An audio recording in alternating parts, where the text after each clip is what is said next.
दाइ यो के ल्याउनु भयो? यो कुखुरा भाले हजुर। के को लागि ल्याउनु भयो दाइ? यो पाहुनाहरूलाई चाहिँ खुवाउनको लागि। ए हो र? हजुर। पाहुनाहरूलाई खुवाउनुहुन्छ लोकल कुखुराको भाले?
हाम्रो पुर्खाले कयौं वर्ष लगाएर निर्माण गरेको धार्मिक, सांस्कृतिक, चालचलन, रीतिथिति र जनजीविकाको अनेकौं सवालहरू आजको अमूल्य निधि हुन्।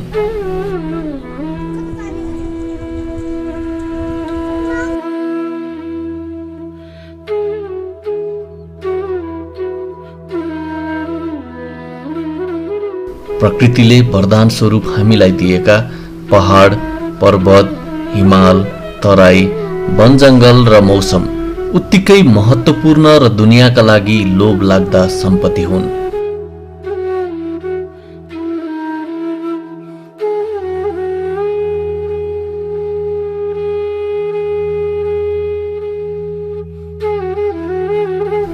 यस्तै मनमोहक प्राकृतिक, सांस्कृतिक, मौलिक सम्पदाको पहिचान र हालको प्रवर्धनात्मक कार्यक्रमका एक मुष्ट दृश्य हेर्नका लागि हामी लाग्दैछौँ लमजुङको भुजुङतर्फ।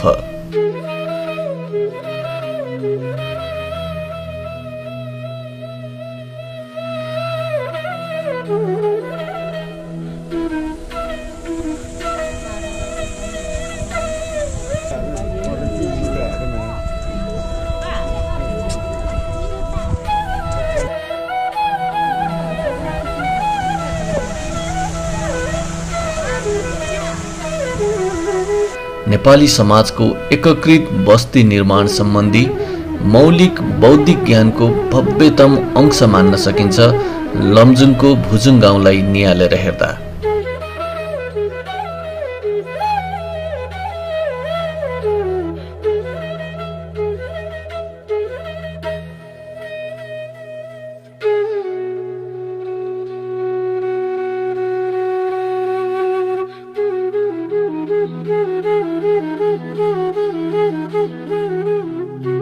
करिब 500 घरधुरी बसोबास रहेको यो गाउँ समुद्री सतहबाट करिब 1642 मिटरको उचाइमा रहेको छ।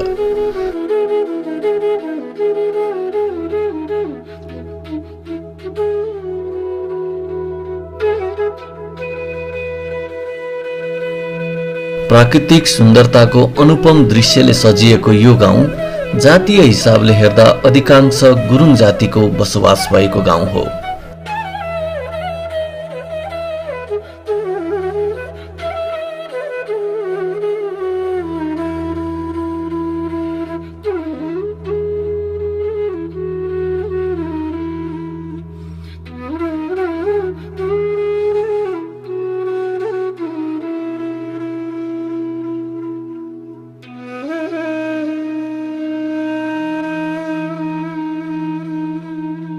गुरुङ जातिको भाषामा यस गाउँलाई फछो भनेर चिन्ने गरिन्छ।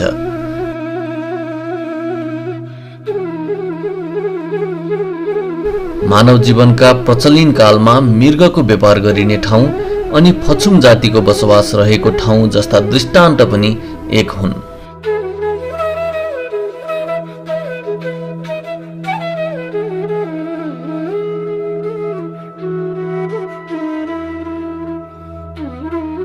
घर बस्ती निर्माणका भौतिक विज्ञान, खानपानका आफ्नै खाद्यशास्त्र,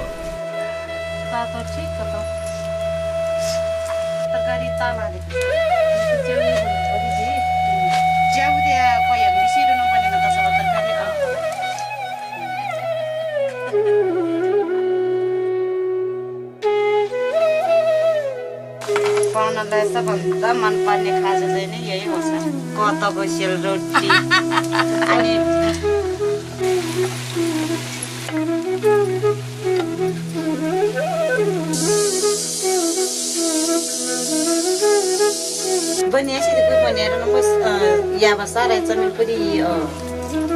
संगीतका लयहरू जस्ता विविध आयाममा मौलिकताको प्राण ढुकढुक गरेको देख्दा लाग्ने गर्छ कि यस समाजले सयौं वर्षका बीचमा निर्माण गरेको असली बौद्धिक सम्पदा नै यही हो भनेर।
हामीले यस समाजको विचरण गर्दै गर्दा यस्ता थुप्रै कुराहरूको महसुस गर्न सक्छौं।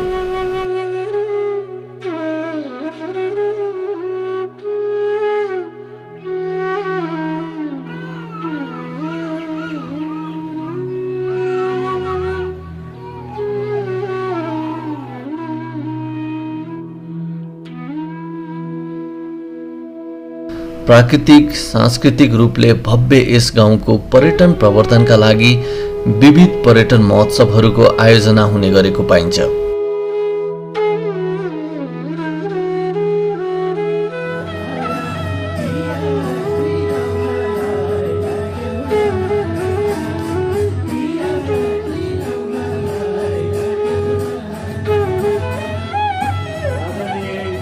यस्ता महोत्सवले यस क्षेत्रका खास संस्कृतिलाई सांस्कृतिक प्रसारण गर्दै राष्ट्रव्यापी बनाउनको लागि ठूलो मद्दत गर्ने गर्दछ।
समाजको चरित्रसँग आर्थिक चरित्रले विशेष तादात्म्यता राख्ने हुँदा यस्ता खालका कार्यक्रमले आर्थिक गतिविधिलाई प्रयत्न गर्ने गर्दछ।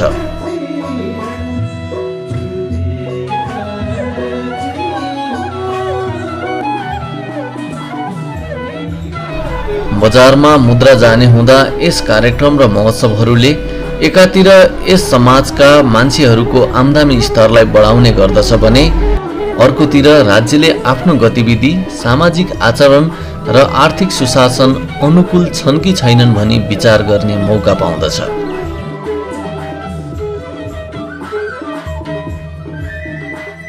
आर्थिक गतिविधिलाई निरन्तर चलायमान बनाउनका लागि हर क्षेत्रमा यस्ता मेला र आयोजना गरिनुपर्दछ भन्ने दृष्टान्त भुजुङ गाउँको महोत्सवले झल्काउने गरेको पाइन्छ।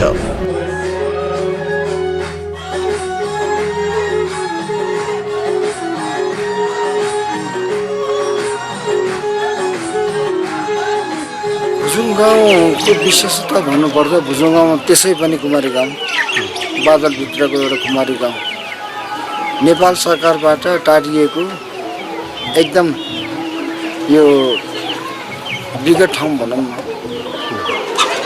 हाम्रो चाहिँ यो नेपालको जति पनि गुरुङ गाउँहरू छन् त्यो मध्येको चाहिँ एकदम ठुलो बहुल्यता भएको भुजुङ गाउँ।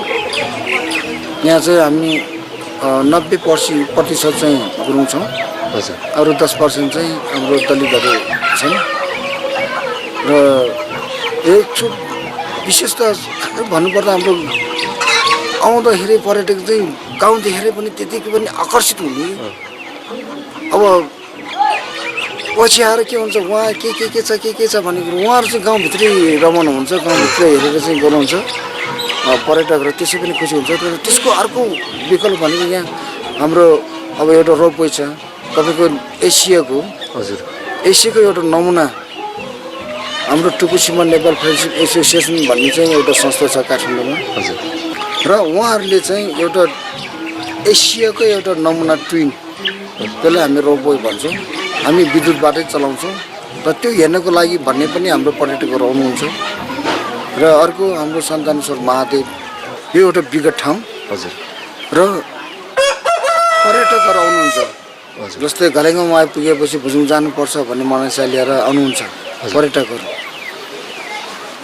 यो चाहिँ उहाँहरूको हामी चाहिँ एउटा कुमारी गाउँ, यो चाहिँ हामी पछि यसलाई जसरी हुन्छ त्यसरी चाहिँ हामी जसरी पनि फस्टाउनु थियो, गर्नुपर्ने थियो।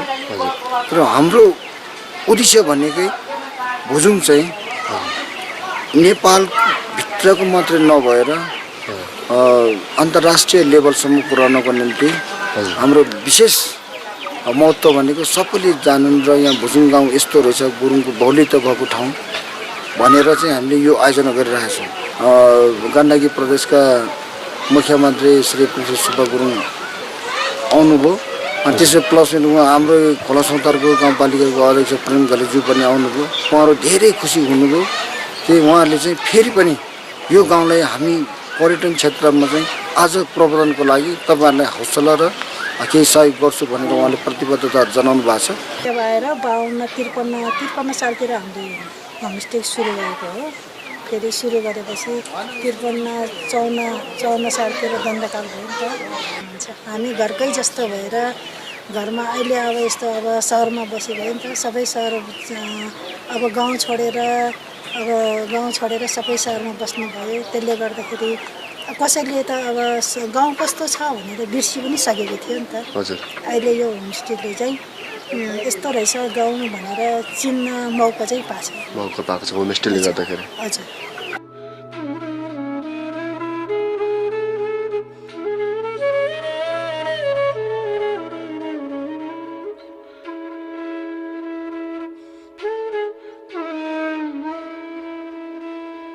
हृदयको कन्तुरमा राख्न लायक यी सुन्दर सामिप्यमा रहन कसलाई रहर नलाग्ला।